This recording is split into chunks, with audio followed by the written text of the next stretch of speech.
আজকে আবার একটা নতুন ভিখারি এসছে, বলছে সে নাকি আপনার বন্ধু। কৃষ্ণচন্দ্র বলছে আমার বন্ধু? নাম কি? নামটা যেন কি বললো, নামটা কি? সুদামা। যেই বলেছে সুদামা, গোবিন্দ আমার কি করলেন? আজ কনক পর্যন্তে কৃষ্ণ আছিল বসিয়া, কনক পর্যন্তে কৃষ্ণ আছিল বসিয়া, ধাইয়া চলিল কৃষ্ণ সুদামা শুনিয়া, ধাইয়া চলিল কৃষ্ণ সুদামা শুনিয়া, ধাইয়া চলিল কৃষ্ণ সুদামা শুনিয়া, ভুজ পাশে দিল তারে দৃঢ় আলিঙ্গ, ভুজ পাশে দিল তারে দৃঢ় আলিঙ্গ, পুলকে পুরিত তনু সজল নয়ন, পুলকে পুরিত তনু সজল নয়ন, পুলকে পুরিত তনু সজল নয়ন, ওই পুলকে পুরিত তনু সজল নয়ন। সুদামা তুই?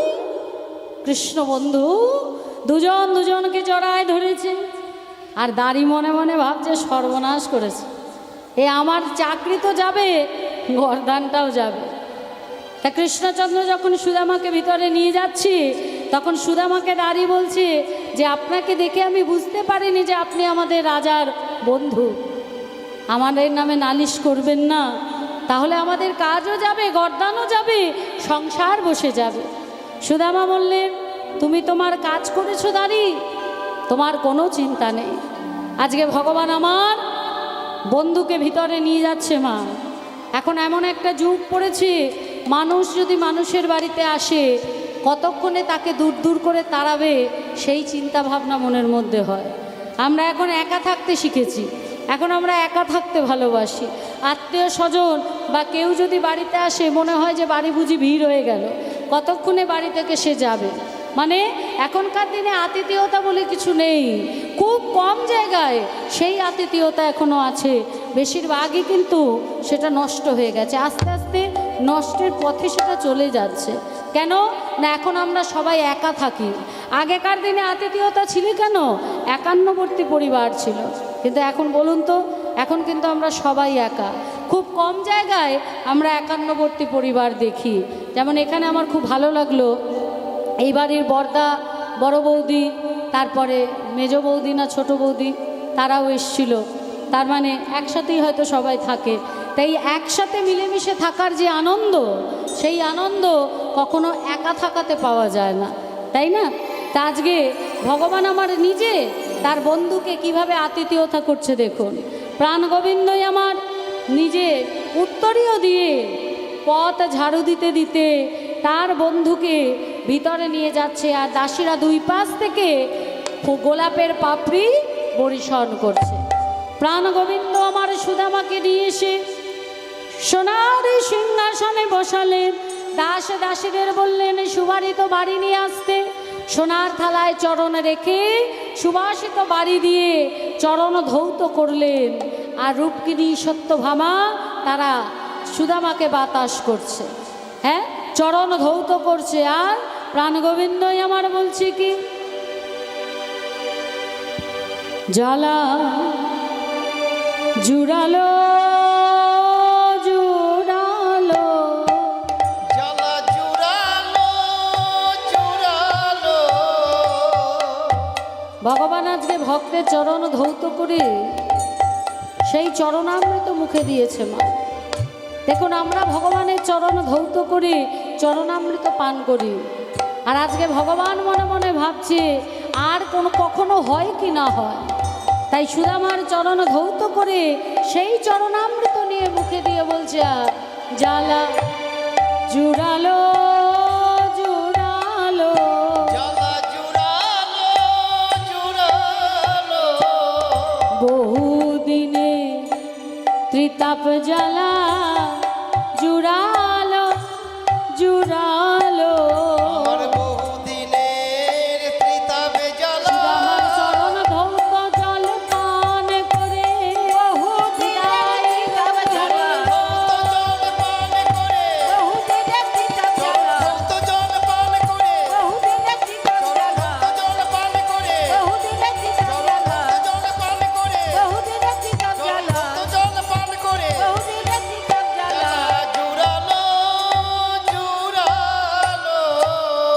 নিজের উত্তরীয় দিয়ে চরণ পুছে সোনার পালঙ্কে বসিয়ে চরণে সেবা করছে।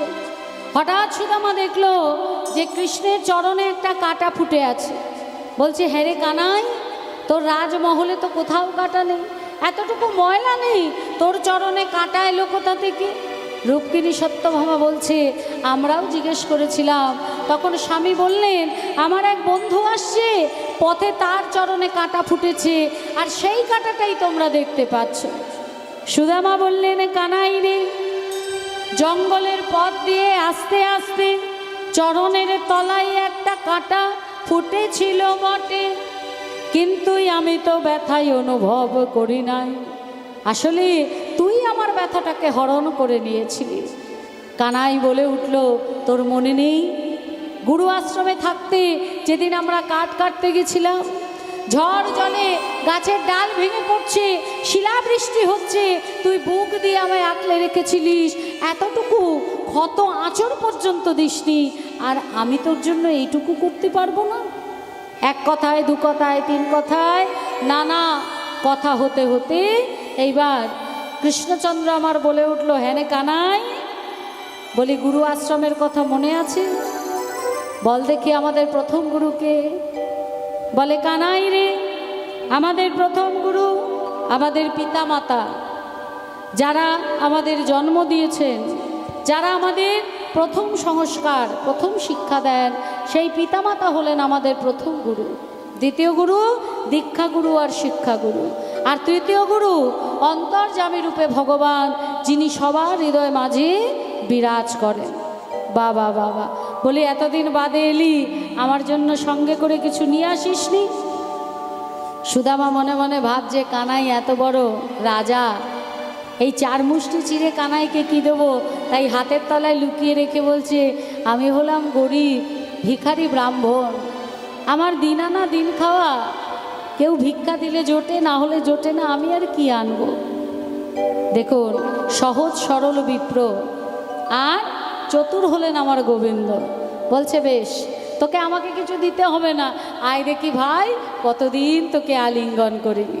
যেই বলেছে আমি কতদিন আলিঙ্গন করিনি, সুদামা সব কিছু ভুলে গিয়ে যেই না আমার গোবিন্দকে আলিঙ্গন করতে গেছে, হাতের তলা থেকে চিড়ের পুটলিটা পড়ে গেছে।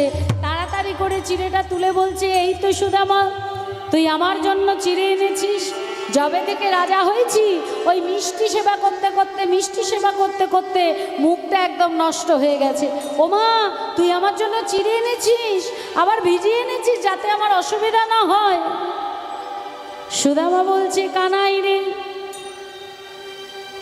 চার মুষ্টি ভিক্ষা করা চিড়া আমি তো ভিজায়ে আনিনি ভাই, পথ দিয়ে আস্তে আস্তে আমার চোখের জলে চিড়ে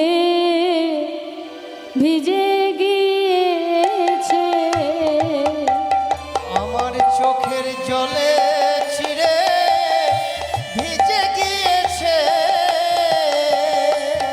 আমি তোর বদনে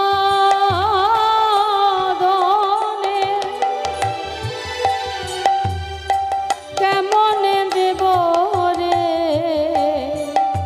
বলি চোখের জলে চিড়ে ভিজে গিয়েছে। আমি তোর বদনে চিড়ে কেমন করে দিব রে, চোখের জলে চিড়ে ওরে ভিজে গিয়েছে। আমি তোর বদনে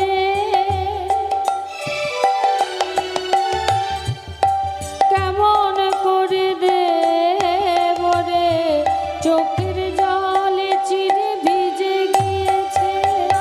হরে হরে হরে গো, জলে চিড়ে ভিজে গিয়েছে, বদনে কেমনে দিব, জলে চিড়ে ভিজে গিয়েছে, বদনে কেমনে দিব। নয়নে জলে চিড়ে ভিজে গিয়েছে। কৃষ্ণচন্দ্র বললেন, আমি গীতাতে বলেছি, পত্রং পুষ্পং ফলং ত্রয়ং যো মে ভক্তা প্রযজ্যতে। যদি কেউ আমাকে একটা ফল দেয়, একটা মিষ্টি দেয়, একটা পাতা দেয়, যদি একটু জলও দেয়, অন্তর থেকে শুদ্ধ চিত্তে যদি দেয়, তাহলে আমি তাই গ্রহণ করি। আমি দেখি না আমায় কত মহামূল্যবান বস্তু দিয়ে সেবা দিল, আমি শুধু দেখি যখন আমায় সেবা দিচ্ছে তার অন্তরে শুদ্ধ প্রেম ভক্তি আর নয়নে প্রেমাশ্রু আছে কিনা।